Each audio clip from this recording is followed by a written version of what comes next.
জীবন দিয়েছে, রক্ত দিয়েছে এই খুনি সরকারের হাতে। আজকে বর্তমান ইন্টারিম গভর্নমেন্টের কাছে পরিষ্কার দাবি, এই 15 বছর আওয়ামী লীগ খুনের রাজনীতি করেছে, গুণের রাজনীতি করেছে, দুর্নীতির রাজনীতি করেছে। এদেরকে অতি তাড়াতাড়ি বিচারের কাঠগড়ায় দাঁড় করাতে হবে। আমি আরো পরিষ্কার বলি, আওয়ামী লীগ সরকার চেয়েছিল আমার নেতা মাওলানা মামুনুল হককে, তাকে অপদস্থ করে তার কণ্ঠ স্তব্ধ করতে চেয়েছিল। আমি বলেছিলাম এক মাঘে শীত যায় না। আপনারা পরিষ্কার দেখেন, আজকে মামুনুল হক বাংলাদেশে আছে, লক্ষ্যদের মাঝে আছে, কিন্তু শেখ হাসিনা আজকে কোথায়? খেলাফত মজলিস বাহুবল উপজেলার উদ্যোগে আয়োজিত আজকের এই বিশাল জনসভার সম্মানিত সভাপতি উপস্থিত রয়েছেন।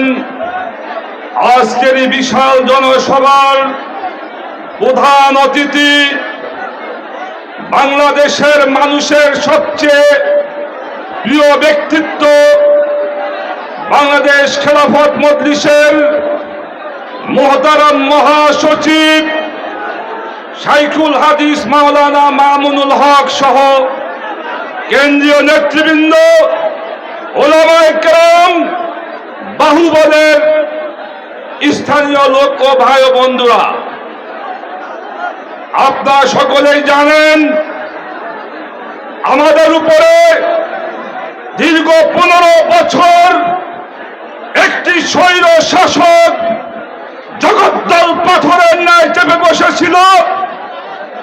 আমরা এই স্বৈর শাসকের বিরুদ্ধে দীর্ঘ 15 বছর আন্দোলন সংগ্রাম করেছি। আমরা জেল খেটেছি, কারাবরণ করেছি।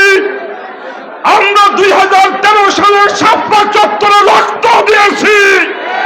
শত শত লোককে শহীদ করা হয়েছে, হাজার হাজার লোককে পঙ্গু করা হয়েছে। 2016 সালে আমরা রক্ত দিয়েছি। 2021 সালে মোদী বিরোধী আন্দোলনকে কেন্দ্র করে আমার ভাইরা শাহাদাত বরণ করেছে। হাজার হাজার আলেমকে কারাগারে বছরের পর বছর থাকতে হয়েছে। সর্বশেষ 2024 সালে ছাত্রদের অভ্যুত্থানে আমরা গত 5 আগস্ট বিজয় লাভ করেছি। এই অভ্যুত্থানে আমাদের প্রায় 700 ছাত্র জনতা জীবন দিয়েছে, রক্ত দিয়েছে এই খুনি সরকারের হাতে। আজকে বর্তমান ইন্টারিম গভর্নমেন্টের কাছে পরিষ্কার দাবি, এই 15 বছর আওয়ামী লীগ খুনের রাজনীতি করেছে, গুণের রাজনীতি করেছে, দুর্নীতির রাজনীতি করেছে। এদেরকে অতি তাড়াতাড়ি বিচারের কাঠগড়ায় দাঁড় করাতে হবে।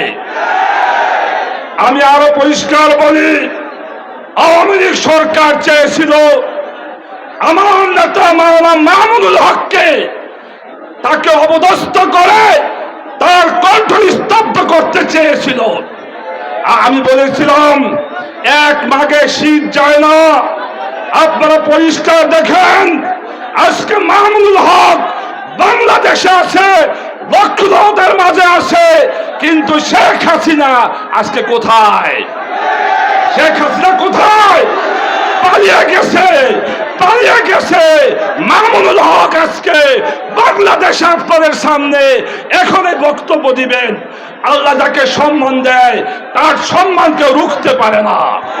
তাই পরিষ্কার কথা, আওয়ামী লীগ যারা করেন তাদেরকে বলবো, আপনাদের রাজনীতি গোল খুনের রাজনীতি বাংলাদেশে আওয়ামী লীগের রাজনীতি চলতে পারে না। আমি সবাইকে বলবো, বাংলাদেশ খেলাফত মজলিসের পতাকা তলে শরিক হয়ে আগামীতে ইনসাফ ভিত্তিক একজন ইসলামী সরকার গঠন করতে হবে। এই আহ্বান রেখে আমার বক্তব্য শেষ করছি। খোদা হাফেজ। জিন্দাবাদ বাংলাদেশ, জিন্দাবাদ বাংলাদেশ খেলাফত মজলিস, জিন্দাবাদ।